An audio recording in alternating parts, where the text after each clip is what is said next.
Hello, good morning.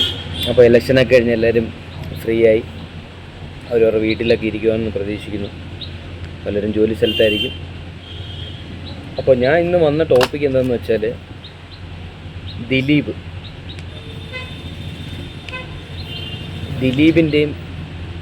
ദിലീപിനെതിരെ വന്ന കേസും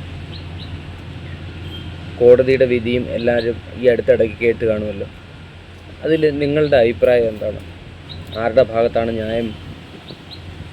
ഞാൻ എൻ്റെ കാഴ്ചപ്പാടിൽ കുറച്ച് കാര്യങ്ങൾ എൻ്റെ മനസ്സിലുണ്ട്, ഞാനൊന്ന് ഷെയർ ചെയ്തോട്ടെ നിങ്ങളുമായിട്ട്. ഈ സംഭവം നടന്ന് ഇത്രയും കൊല്ലം അതിൻ്റെ കാര്യങ്ങളും നടപടിക്രമങ്ങളും എല്ലാം കോടതിയിൽ നടന്ന് പോവുകയൊക്കെ ഉണ്ടായി. ഓരോ കാലത്ത് ഘട്ടത്തിലോടുകൂടി വിശദമായിട്ടുള്ള വാദങ്ങളും അതിന് ഉള്ള തെളിവുകളും എല്ലാം ശേഖരിക്കുകയും എല്ലാം ചെയ്തു. കീഴ്ക്കോടതിയിൽ നിന്ന് ഇപ്പം ദിലീപിന് അനുകൂലമായിട്ട് വിധി വന്നു. എന്ത് വിധി തന്നെ വന്നാലും ദിലീപ് കുറ്റം ചെയ്തിട്ടുണ്ടെങ്കിൽ ശിക്ഷിക്കപ്പെടണം. കുറ്റം ചെയ്തിട്ടില്ലെങ്കിൽ എൻ്റെ ഒരു അഭിപ്രായത്തിൽ തിരിച്ച് കേസ് കൊടുക്കണം. ഇപ്പം നിങ്ങൾ ചിന്തിക്കുക, എന്തിനാണ് തിരിച്ച് കേസ് കൊടുക്കുന്നത്? കാരണം ഒരാളുടെ ലൈഫിൽ ക്രൂഷ്യലായിട്ടുള്ള പീക്ക് ടൈമിൽ ഉണ്ടായ ബുദ്ധിമുട്ടുകൾക്കെതിരെ അയാൾ പ്രതികരിക്കണം.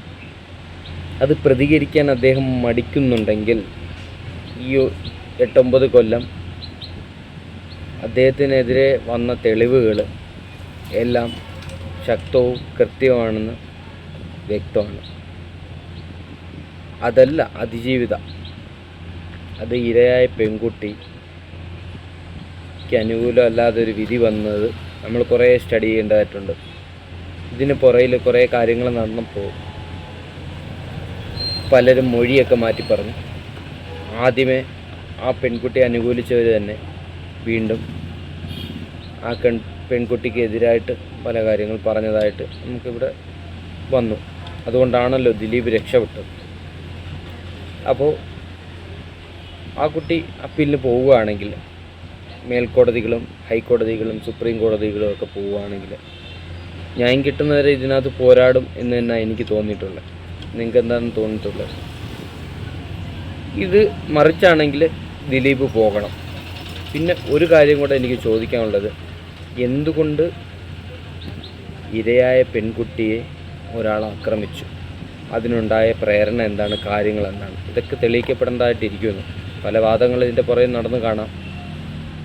ഇന്ന പെൺകുട്ടിയാണെന്ന് കോട്ട് ചെയ്തിട്ട് ഇര അല്ലെങ്കിൽ അതിജീവിത അതിനെക്കുറിച്ച് പറഞ്ഞ എന്താണെന്ന് നോക്കാനിരിക്കുന്നു. എന്ത് തന്നെയായാലും നിങ്ങളുടെ അഭിപ്രായങ്ങളെല്ലാം ഒന്ന് കമൻറ്റ് ചെയ്യും. നമുക്കിതിൻ്റെ വിശദ വിവരങ്ങൾ അറിയാൻ പറ്റും.